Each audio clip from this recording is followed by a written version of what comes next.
Hello friends, this video is a recorded session that I had with one of my followers who recently immigrated to Canada and was looking for advice in order to land his dream job as soon as possible. So in this video, I have that discussion with him. I understand his pain points, his challenges, and then try to give him advice which will help him land his dream job. Okay, tell me, how can I help? Okay, bros, thank you so much for giving me your time. So I recently immigrated to Canada, and I was working in Pakistan for last 7 years in the brand management side. So I immigrated here in the fourth week of November, and from that day, I am just trying to get into the Canadian job market.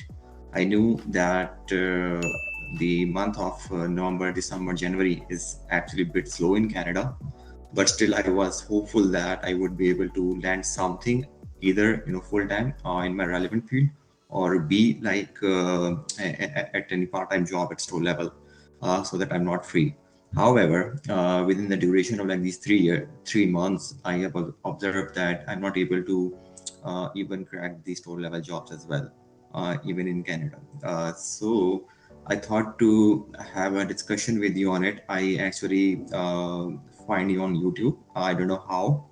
I was just scrolling some things and get to know about you over there. And I thought that it's better if I get in touch with you on LinkedIn first, and share my issues, and then we can have a chat on it, that how we can actually cope up with it, because you have been through the same phase and have meaningful insight for the audience you have on your YouTube channel. No, no. Number one thing is that I worked for few companies, top tier companies in Pakistan, which are actually North American. If I say, it's one is like Procter and Gamble, where I worked from 2015 till 2016 in in-store trial pillar over there, for the DTC as well as the in-store as well. And then I actually moved to Ajinomoto, which was a new company in Pakistan at that time, in collaboration with Colgate-Palmolive. I spent like 4.5 years over there in the seasoning and dessert category.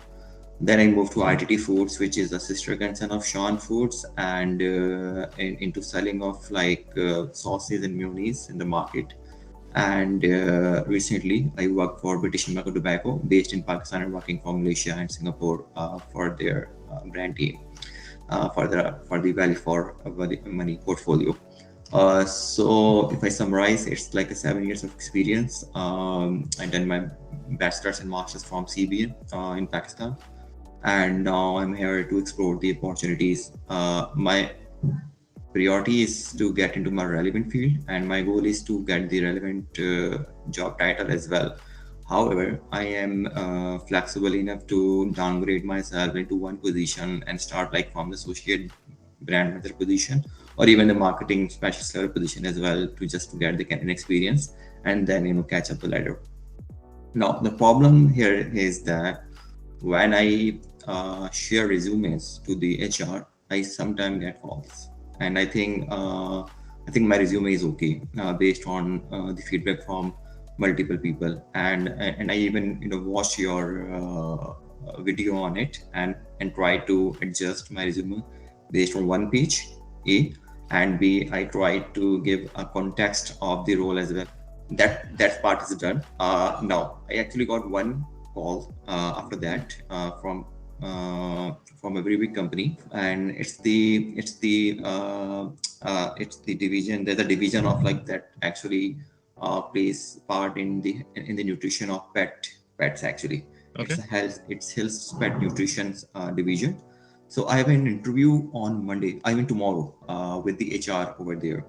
Okay, from my perspective, I feel like that I am okay with the HR interviews, but to be honest, I'm not even able to crack the HR interviews. I'm not sure why, because they normally just talk about 3 to 4 questions, like tell me something about yourself, what are your study expectations, and then the situation question as well, like, oh, just tell me something about a time when you did this and that, and what were the results. And I just follow a concept of like situation, actions, and results. Some people say it's CAR format, some call it SAR format, so I'm just following that as well. Now the situation is, if I am into all these concepts, I'm just trying to, I do have some scripted answers as well with me, but still I'm not able to crack the first interview, and that's a big stressful point for me, because this should this should pass actually, and then should move to the hiring manager level. But I'm not able to get it. So my question from you is that how should I cope up with this? This is my first question related to the screening interview. A, Okay. the B is if I look into the LinkedIn and if I look into the data set of the jobs that I advertised for last 1.5 months, because market has started sharing positions. 80% of the positions, if I look into the data set, explains that they requires entry-level jobs with 2 to 3 years of experience. This is 80%. It's a very large chunk. And if I talk about the rest, 20%, it's like senior brand manager, marketing manager, for which I'm not trying to opt these positions because I feel like I'm not confident to apply for such big positions with no experience in the Canadian job market. When I apply for the 80% of the jobs, I normally get the rejection email for no reason. I don't know what, but back of my story memories, it actually gives me a signal that yes, you might be an overqualified candidate for these positions because you have 7 years of experience. I got a call from the recruiter that we have set up a call with you for the initial interview. When I picked that call, it's been like 1 month. She told me that, why did you apply on this position? I said, I want a job because it's relevant to my field, and I think I can bring a valuable, experience and expertise into that role. She clearly told me that you are overqualified for this role. I was like, really? This is not something I said on her mouth, but I was just like, why this so? Because I sent my resume, and then you are telling me on my call that you are overqualified. And then she just said that we will get back to you, and I was like, okay, I understand. And then I never received any call and got a rejection email that, yeah, okay, we have someone else in our mind who are more experienced, relevant for the role, and we have offered that person. Okay, it was okay with that. Really have an interview with them, with the HR. It was a 30-minute call. Everything went well. And she told me that on call in the first 30 seconds, your location is missing from your resume. I was like, okay, now there's a catch here, and she know that I'm not from Canada now. Then I have to told her that I am not from here. I actually immigrated to Canada from Pakistan. I had experience of working at Malaysian market as well as in Pakistani market. And then she was like, okay, so what are you doing to understand the Canadian culture? What difference did you find out within the Canadian and Pakistani market or the Malaysian market? What do you think? What are the transferable skills you have? You can actually bring, and what are the challenges you might face in the initial 6 months? I had all these answers with me. I clearly explained them. What are the transferable skills? What are the differences between the Canadian and Pakistani market in terms of the retail landscape, especially, and how the consumer is different from the Canadian Pakistan versus Pakistan, and what are the challenges that I can face in the initial 6 months to go up with the corporate culture, and do what I'm doing to understand the Canadian market is that I'm not doing like retail stores. I am part of some workshops that is helping me to understand the terminologies in the corporate culture in Canada. B, to understand the work ethics and few other things.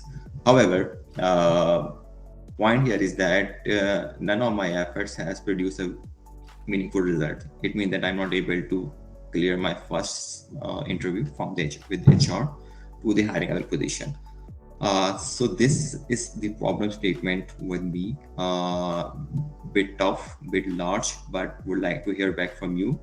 Like how can be a better version of myself in terms of portraying myself, my experience to the HR, so that I can crack my first interview, which is actually even tomorrow as well.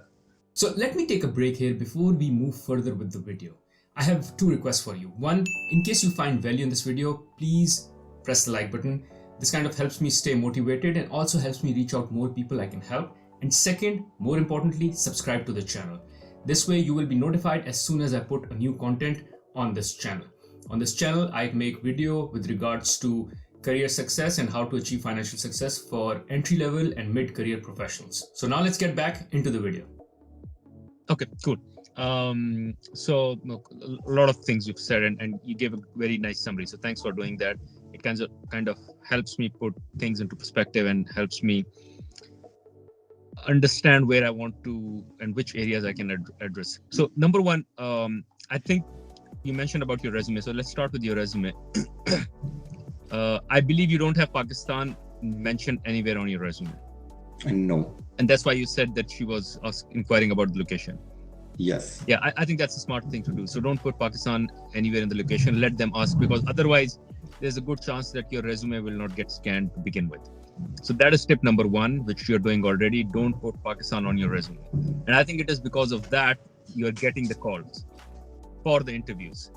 Because I know people who even struggle getting the calls for the interviews because their resume don't get selected at all. So this is good. Keep doing this. Second, on the resume, I think you need to scale down your experience.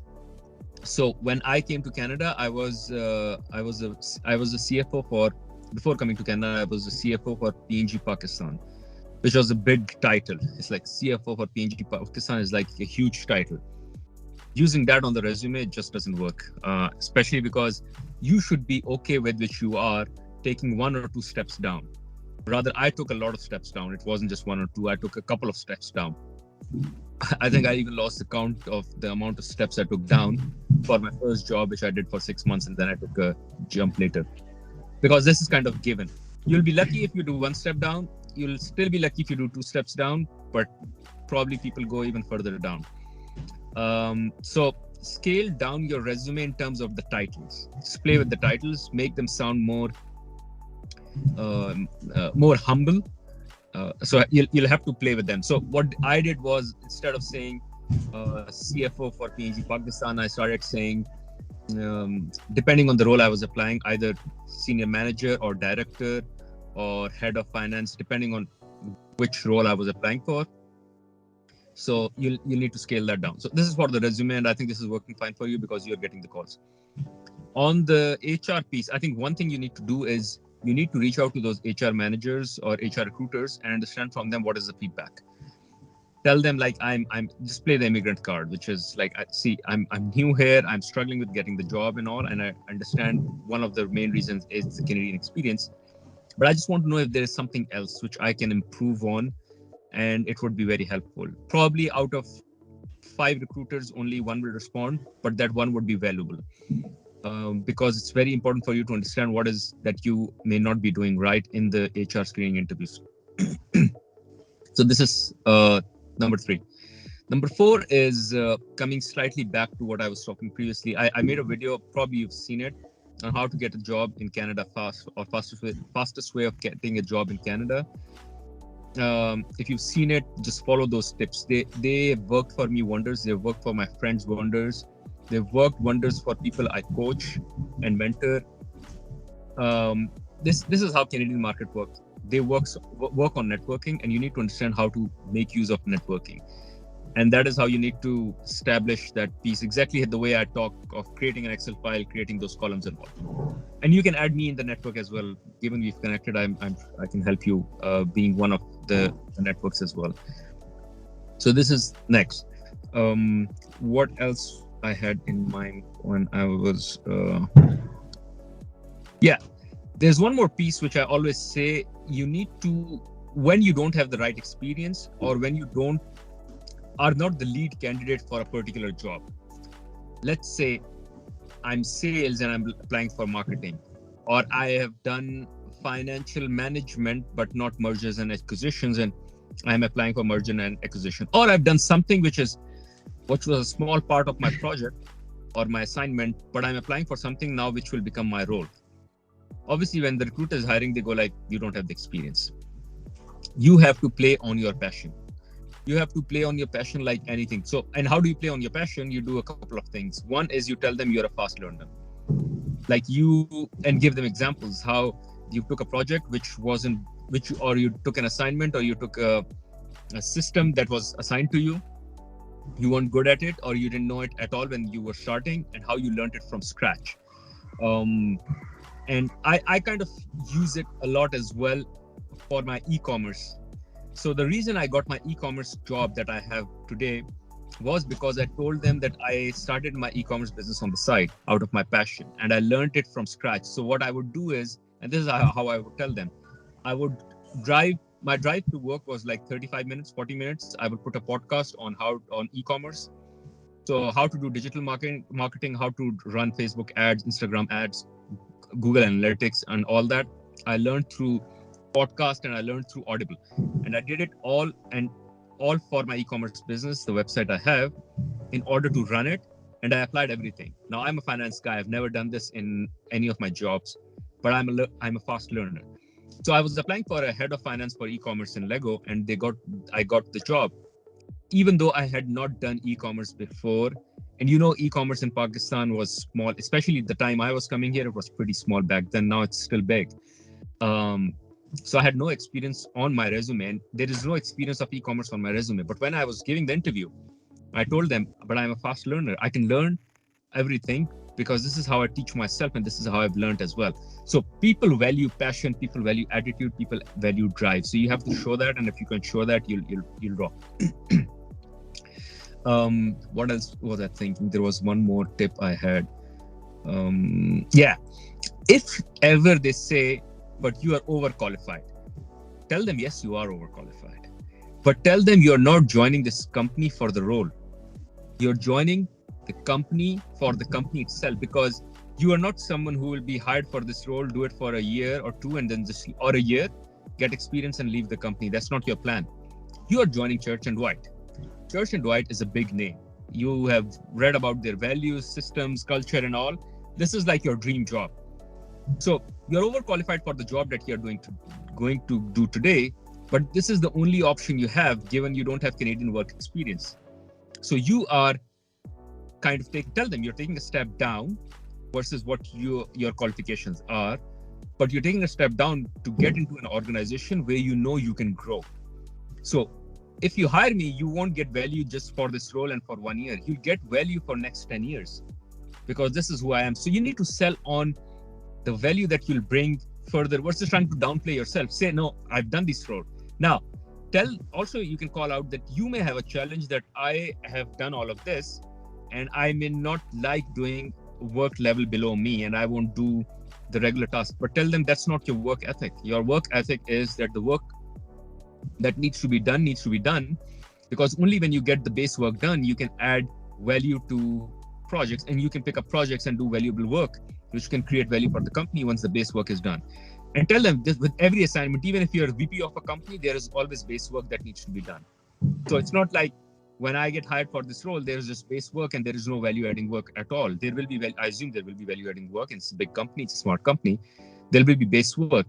My job will be, what you will see is I will come in the role in 6 months. I will automate the things that are base work, reduce the time that I spend on them, and then move more of my resources, time and energy on value adding work, which will eventually get me to the next level. And hence I'm here joining your company because I see it as a career for me and not just a stepping stone. That is another thing you can sell on the interview. Yeah, so let me know if this was helpful. Anything you want me to expand more, or you want to ask a different question. But I would like to understand if what I said makes sense or not, or you want to pick up on anything. All right. Thank you for the feedback, Varuz. I think 2 points I would like to raise here. Number one is when it comes to the playing with the job titles, I am still doing it. For example, there are positions which actually talks about the brand specialist level roles. That's entry level role. I just try to just change the job titles in my resume so that I looks more relevant for the job A. But still, the problem remains the same, that I sometimes get the call, sometimes does not. And back of my mind, I feel like because I do have mentioned the number of years of experience with adjacent to the job title. So it might be, maybe they might be calculating it or not, I'm not sure. But since I am into job hunting, this could be my useless clue for this. A. For B, yes, I would like to explain you a situation where I approached a person on LinkedIn for a job reference. And a lot of Indians, to be honest, are very helpful here. And she told me that okay, she will refer me in her company. I won't take the name of the company because of XYZ reason. But just to build this scenario, she sent my resume to the HR department. Okay, they were actually hiring for the assistant brand manager level role, and I was a bit inspired by the company, the way they work in Canada, and the way they have visibility of their brands on shelves. So I was into the company and was passionate enough to join the company from an agent level role. Uh, I got a response from her after a week that the hiring manager is a bit reluctant to hire you. I requested her that why is it so. She told me that she has the opinion, the hiring manager, that these new immigrants come into the companies for the sake of job experience in the Canadian job market. Okay, and when they get like 8 to 9 months of experience or even a year of experience, they leave the company and they opt for another company on a hiring level position. And I feel like, yes, this is true. This is the reality as well, even if you don't say yes in front of you, in front of anyone. But this is the reality. Unlike local Canadians, we people from subcontinent or from other nations are into more of like changing and switching companies for a higher level titles, A, and B, salaries, versus the Canadians who actually love to spend a lot of their time in the same company, like 4 to 5 years, even 10 years as well. So this was the response I got from the hiring manager, and this actually decreased the chances of me being interviewed over there for the position. I was like, okay, I sent multiple solutions that, okay, please talk to her again that I'm passionate enough for this. Please talk to her again. If they don't have the budget, I can come on a contractual level. Let me prove myself within 6 months. Okay, don't worry. I am flexible enough on the salary. I gave multiple, options so that it can flow to the hiring manager or the HR, that the person is, flexible enough to join and to join the company and work for the company. But it did not work out, and I did not receive any call for the interview. Okay, but this is a scenario here that I got a feedback from the hiring manager on this level. So how would you like to share your feedback or key insights on it? Because this is also a problem, not just for me, must be from a lot of immigrants here who might be facing the same problem and may benefit from your feedback. So let's first go to the first point, which was number of experience on your resume. In terms of number of years, I would not reduce the number of years. I would just make the title change. I think it's okay if you have done more number of years. I think that's less relevant when they reject you. It's more when they find you to be a director and they're hiring you for a manager role. That's why they go like, I don't know if he's ready or not, or he's relevant or not. But number of years, I think, is good because it just gives you more depth of experience in the same area. So I won't change that. Coming to this point, a couple of things. One, be glad you didn't join such a company and such a manager who has such a mentality. This is one, because I disagree with what you said. It's not an immigrant issue. It's just how the hiring market works. Anyone would work for a firm, and if they get a better job, by better job, it's not just salary, by the way. Salary, title, culture, and the organization itself, they will leave. So that's the job of the organization, that they need to take care of the people. They need to give them good salaries, keep them motivated, give them the recognition, take care of them, provide them the nice culture. Otherwise, they will leave. Here, there is 2 weeks of notice. People just leave. And there are a lot of brown, black, yellow, red people here now in Canada. It's not the Canada or Toronto of 10, 15 years ago. So even if it's an immigrant, non-immigrant thing, people will leave. So it's not that they will hire you and you will leave because you're an immigrant. Even if a white person that they've hired, if they get a better offer, they'll leave. So this is his or her responsibility to provide you the environment that you will stay with the company and you will stay in the role. And you can do it through multiple things, like give better salary, keep giving you increments, give you the recognition, take care of you. Like, for instance, if you want to take, I I work for a company, Lego. Lego is moving their office. So I'm in US now, and I'm in West Massachusetts, where their office is. They're moving to East Massachusetts in Boston, their office. And a lot of people have to now drive 2 hours. And they are thinking whether they leave the company or they drive 2 hours. There will be people who will leave the company just because they can't drive, and 2 hours is a lot. But I can tell you, there's still people who are considering either driving 2 hours or moving their house and home to Boston just because they love the company. It is a toy company which brings smiles on the kids' faces. What a beautiful purpose. It is a company which takes care of you. If I tell the company now, today, I wake up in the morning and I tell my manager, I'm just not feeling well, I think I'm under the weather, I'll work from home for the next week. My kids have the winter break. I can just tell my manager, my kids have winter break. I didn't book any camp for them, and I'll work from home and take care of them, and he'll be fine. It is because of these reasons people don't leave. It's not because anyone would leave. It's not about a brown and an immigrant person. Any Tom, Dick, and Harry would just leave if they get a better offer. So be glad. And if I was you, I would not force a lot saying, please hire me. I would just say, if that's the mentality here, I don't want to be here.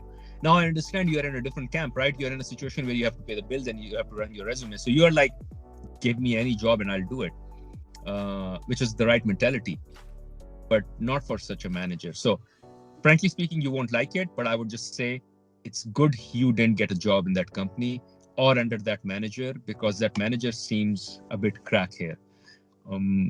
So I would just, and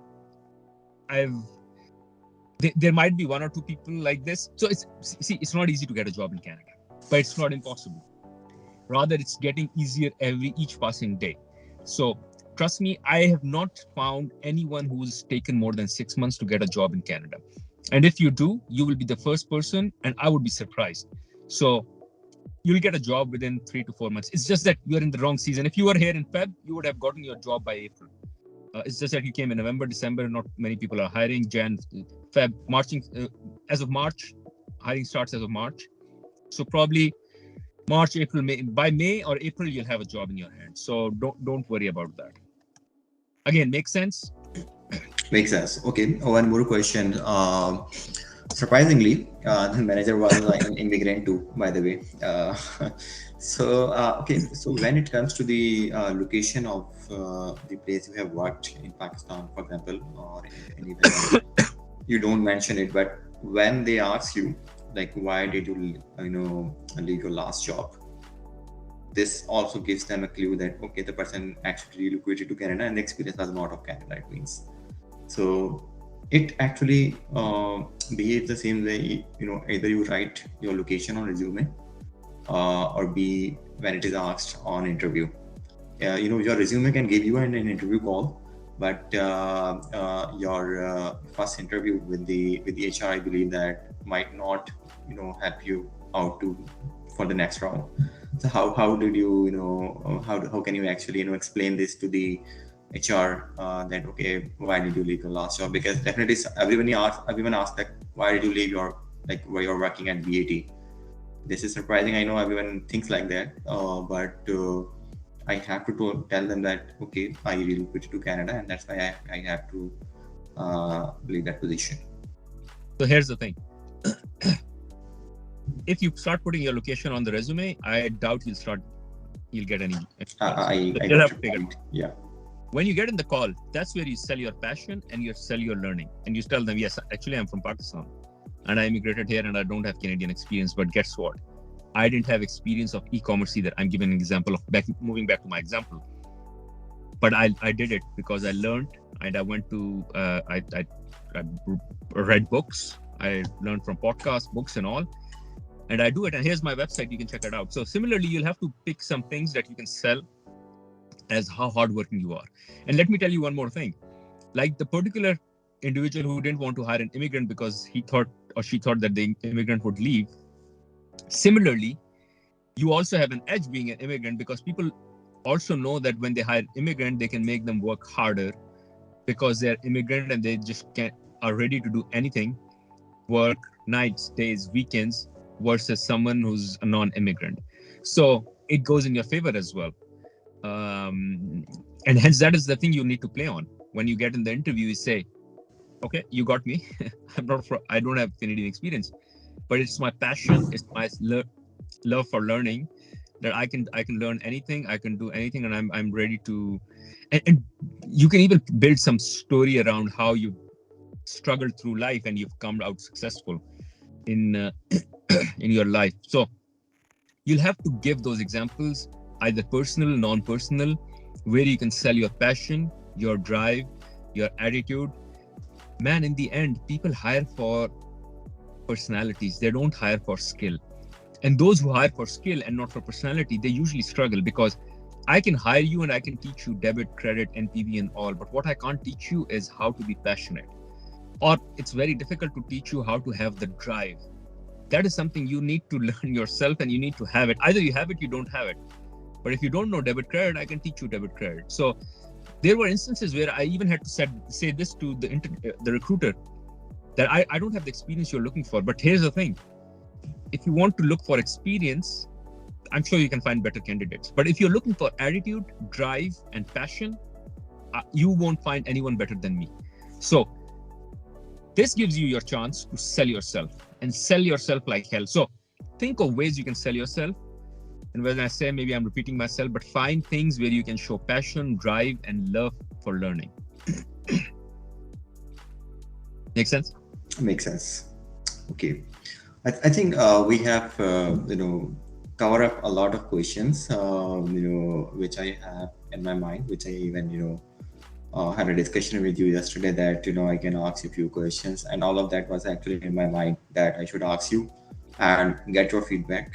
Yes, there were key insights for me from this session, that which I would definitely, leverage it tomorrow with the interview. And I'm hopeful that I would be able to crack that interview with them. If not, doesn't matter. I would just keep striving and hard to get into somewhere else. Yes. Cool. It was the associate brand manager level role. Okay. Yeah. So I did apply with the resume you talked about in your one of the interview. I changed it according to one page and sent to them. I think 2-3 weeks back, and received an email from them for an initial interview. So I am looking forward to for that interview, and hopeful that I would be able to go into the second stage as well with the hiring manager. Only the category is a bit different. I have been into the personal care, hair care, food and beverages, but never worked for pet nutrition, because in Pakistan there is no pet nutrition category for any company. You can resonate it with it, but it's a big category in Canada and probably in US as well. So there's one more thing.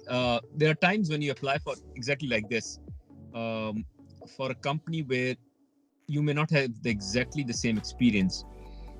Apart from selling on your passion, also sell the fact that you have transferable skills. Essentially, what you want to tell them, that at the end of the day, the problems are same. There are few things that you need to work on it, and just list them down. Sales, you need to sell. There are key fundamentals for the selling fundamentals. I'll talk sales more. It's easier for me to talk that, or I could have talked finance. But there is, for sales, you can say there are key sales fundamentals in terms of shelf share, which is called DPSM. So display, pricing, shelving, merchandising. These are the things which you sell on. Whether you are selling pet care, or you're selling laundry, or you're selling dishes, you just need to make sure that these fundamentals are on track, and you're increasing them, improving them. And this is the whole work around.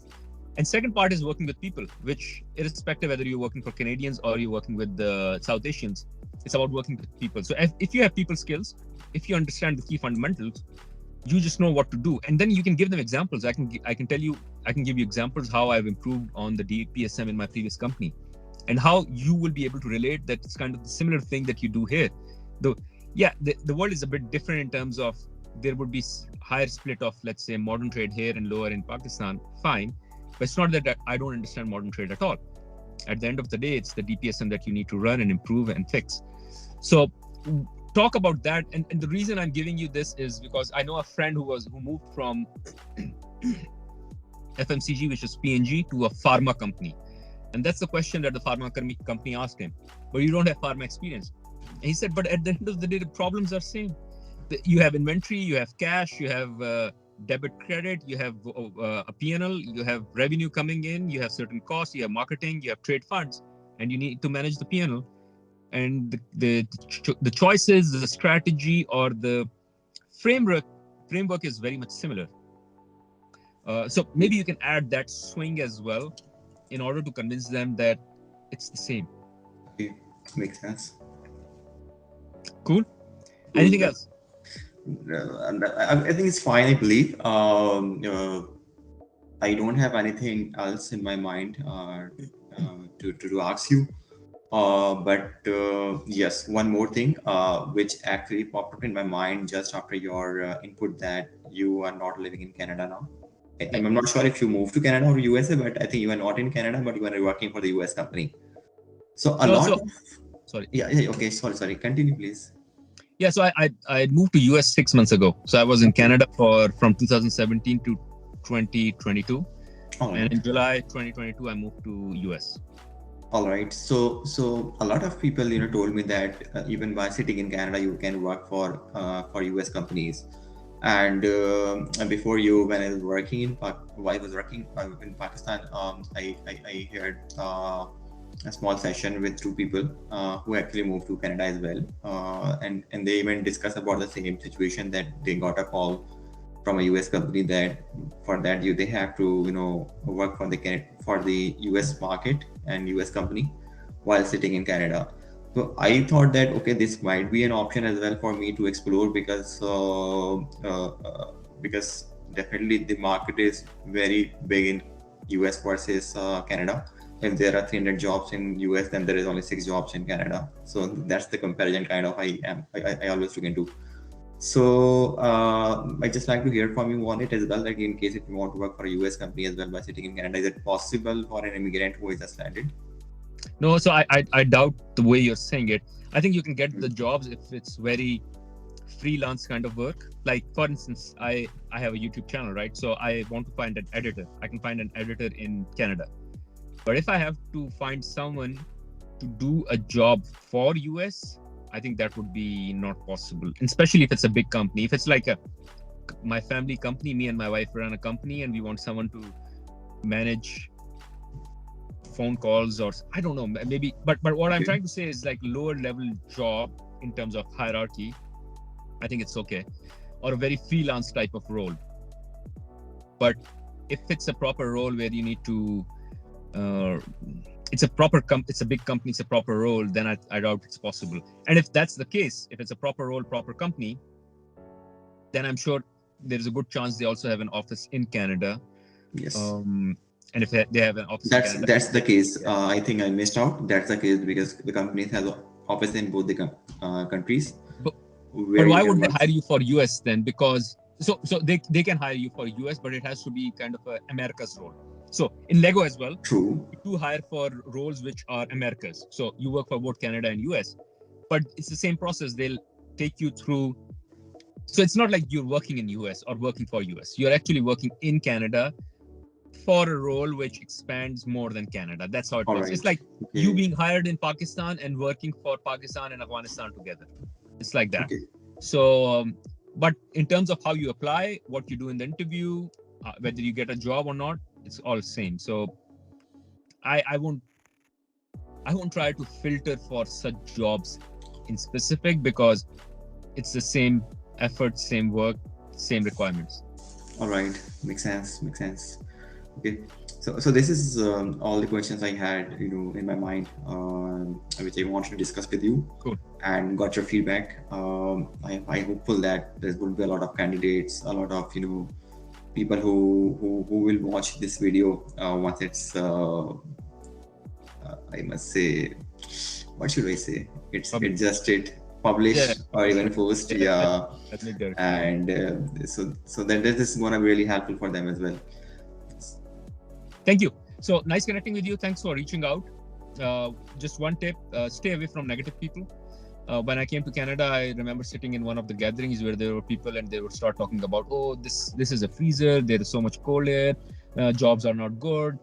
I had to take a step down and blah blah blah. And that night when I went home and I was like, what did I do to myself? Why did I come to Canada?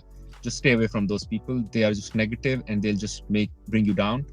This is a wonderful country. You'll do wonders here. You'll get the opportunity. You just need to be a bit humble. Give yourself some time and you will do wonders. Trust me. I don't know anyone who's taken more than 6 months. And 6 months, I'm exaggerating, by the way. I've never seen anyone who's taken more than 3 months. The reason I'm saying 6 months for you is because you've already done 3 months. It's just that you came those 3 months were actually worth 1 month because no one hires on those 3 months. So I would say 1 month, 1 month has passed. Probably it will take you another 2 months to get the job. Exactly. I can understand your point, and it's relevant as well because my visa were expiring, so I had no option. I just tried to stay as far as possible. So I decided to land here in November. Otherwise, I think a lot of people say that March till October is the best time to land here, or even September. But the best is to land here in summer so that there is a lot of jobs. Yep, makes sense. Cool, man. Thank you. Nice connecting with you. Stay in touch. If you have any questions, just throw me a message on LinkedIn, and let's stay in touch. And best of luck. Sure. Thank you so much, Verus. Cool. Have a nice day. Bye-bye. Now, thank you for watching this video. In case you found value in this video, don't forget pressing the like button and also the subscribe channel. This helps me stay motivated in putting more content on this channel. Now, talking about the content, I put content on this channel pertaining to career and financial success. Here is one video that I prepared on how I'm working on my financial freedom. So I share my journey of financial freedom. Apart from that, there's another video which you can check out and would be relevant for you with regards to how you can achieve career success by doing skill stacking. Thank you.